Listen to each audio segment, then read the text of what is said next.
Greg Campbell, you're a partner in the employment department. Let's talk post the financial crash in terms of bonuses and the regulatory regime. How would you describe it now?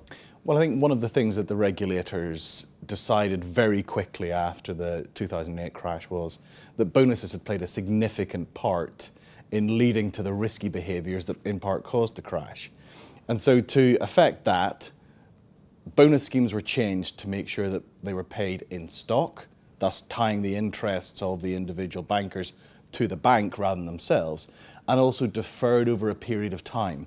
So you didn't have a situation where a short-term risky bet delivered a great return in 1 year for the banker who could then run away, whilst leaving the bank hobbled years into the future. How important is it then for boards to set the tone and, if you like, set the standard in terms of bonuses? Well, I think what you'll find in most organisations, culture is a two-way street. It comes from the top and the bottom. You cannot have good culture around bonuses if the board are not leading by example. And I think you'll often see that the chief exec will inevitably defer their bonus if something significant has happened. We've seen it with RBS over a number of years, that the senior executives accept their responsibility. It then gives them the opportunity to pass that message down to the next rung of executives and say, we all share in the good times, we all have to share in the bad times. How much responsibility then should boards take, not just in terms of setting the tone and setting the example for bonuses and remuneration, but also in terms of affecting cultural change? I think within the financial services sector, it's absolutely critical. And it's one of the things that the regulators particularly focus on. They will test the culture of a bank because they feel it's a really good measure of risk. Outside the financial services sector, it's less tightly controlled. I think what we see is there are some boards that do a very good job, and there are other boards that have a narrower focus, perhaps purely on profitability. And I think what we're seeing at the moment from shareholders and the government is an attempt to use naming and shaming of those boards to get them into what we would see as better cultural positions. Do you think that will actually put the right pressure on boards, that sort of naming and shaming culture?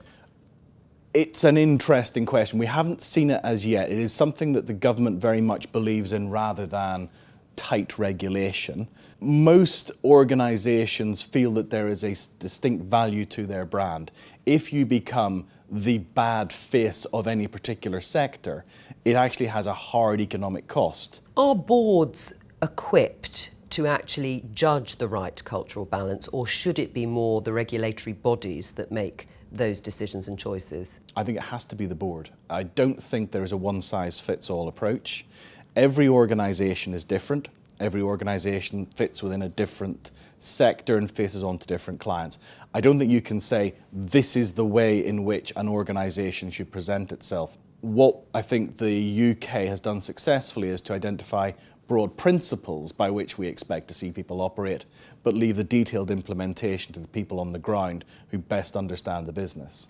Is there a conflict, though, still, and always will be, between making money, between profit, and changing the culture? Definitely. It's that tension is unavoidable, and it's something that just needs to be managed.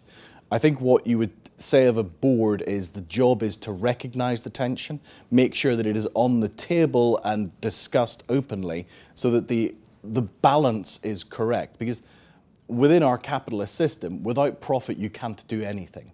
You have to be a profitable business to stay in business and thus affect the social changes and be a good corporate citizen. So profit is at the heart of what we do. Right, so the mix of the board would be important then in terms of where the emphasis would lie. Profit, yes, to start with, but then disseminating to other things. I think the mix of board, one of the things that we talk about a lot now is board diversity.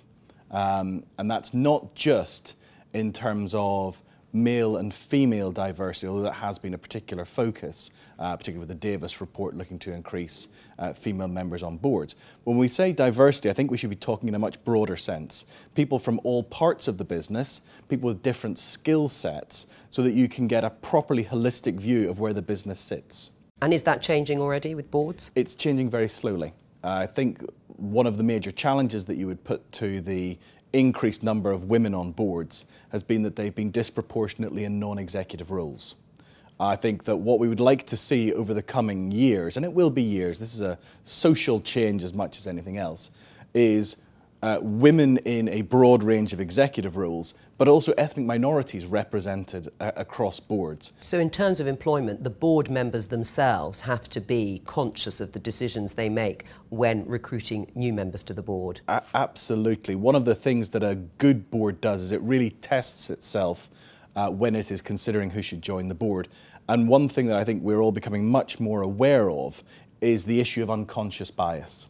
So the tradition of a board of white, middle-aged men with the same background, same schooling, creates a single viewpoint and groupthink. And that's very dangerous.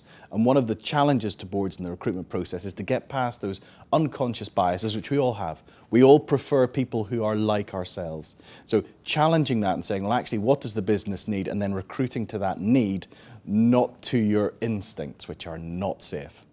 Greg Campbell, thank you. Thank you.